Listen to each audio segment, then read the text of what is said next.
आधुनिक मनोविज्ञान की रोग निवारक रीतियाँ। भाग 3। वासनाओं की समुन्नति एवं परिष्कार। अस्वाभाविक रूप से रोकी हुई वासनाएं निरंकुश होकर व्याधियां उत्पन्न करती है। आप वासना को अतृप्त अवस्था में दबा नहीं सकते। तलित वासना, अतृप्त पिपासा दुराचार में परिणत होकर मनस्ताप उत्पन्न करेगी। वासना का कभी नाश नहीं होगा। जब तक हम पशु हैं, तब तक वासनाएं भी हमारे साथ है।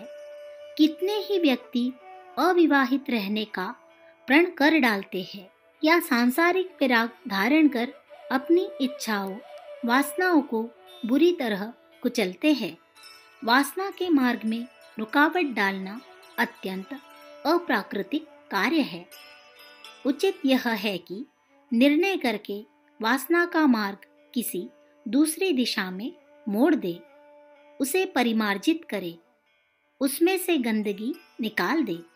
वासनाओं के परिष्कार का मार्ग नैतिक दृष्टि से उत्तम है। इससे आंतरिक संघर्ष नष्ट होता है।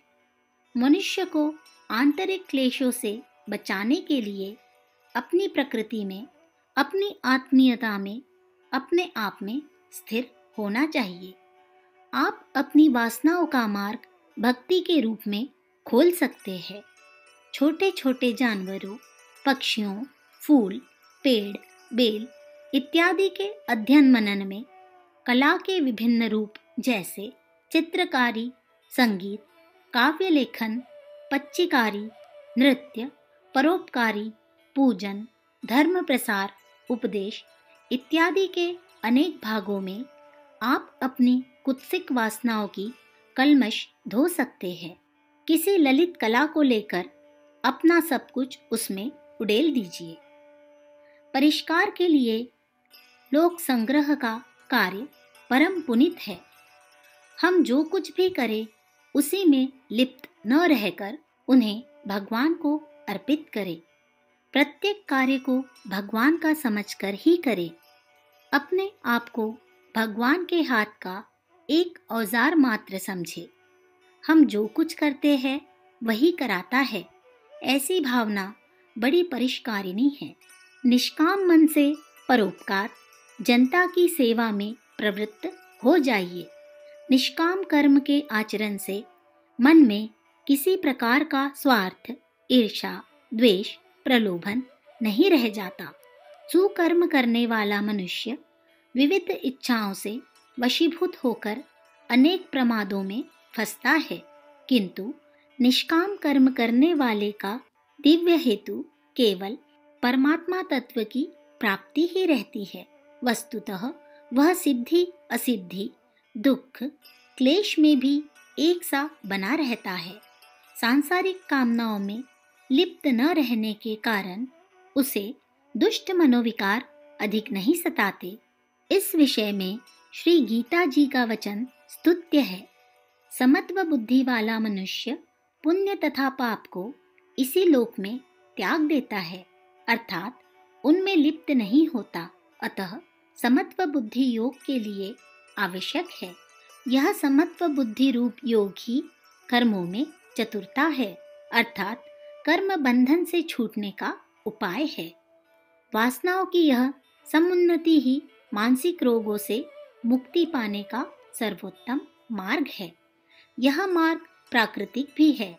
इससे विरोधी भावों की उत्पत्ति की किंचित भी आशंका नहीं। इस प्रकार वासनाओं के निरोध से चाह नहीं बनी रहती और न वासना को अवरुद्ध होकर अनियंत्रित विकृत मार्ग से फूटकर उलझन उत्पन्न करने की आवश्यकता रहती है।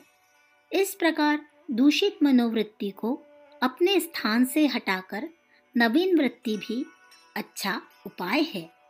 इसमें अन्य सब बातों को भूलकर केवल एक ही में दत्त चित्त हो जाना पड़ता है। हमारी समझ में परमार्थ का मार्ग अनुसरण करना सर्वोत्तम उपाय है।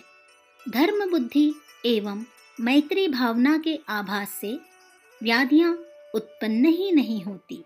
अतः जब कोई मूल प्रवृत्ति प्रकट होना चाहे तो लोक मर्यादा की रक्षा करते हुए उसे प्रकाशित होने और तृप्त होने का अवसर प्रदान करना चाहिए। दबाने की अपेक्षा उसे प्रकट करने के परिमार्जित रूप सोचने चाहिए। ऐसा करने से हम प्रकृति के साथ अन्याय न करेंगे और हमारा अव्यक्त मन व्यक्त मन से सामंजस्य प्राप्त कर लेगा। संगीत वासनाओं की शोध कराता है। अनेक व्यक्ति बालकों को पढ़ाने लिखाने में, उनके साथ हंसने खेलने में, लोरी देने में, पूजा पाठ, टहलने, फुलवारी आदि से वासनाओं का शोध करते हैं। यह मार्ग नीति धर्म के अनुकूल है। इन सभी से वासनाओं का शोध करना चाहिए। अखंड ज्योति, मार्च 1946, पृष्ठ संख्या 15-16।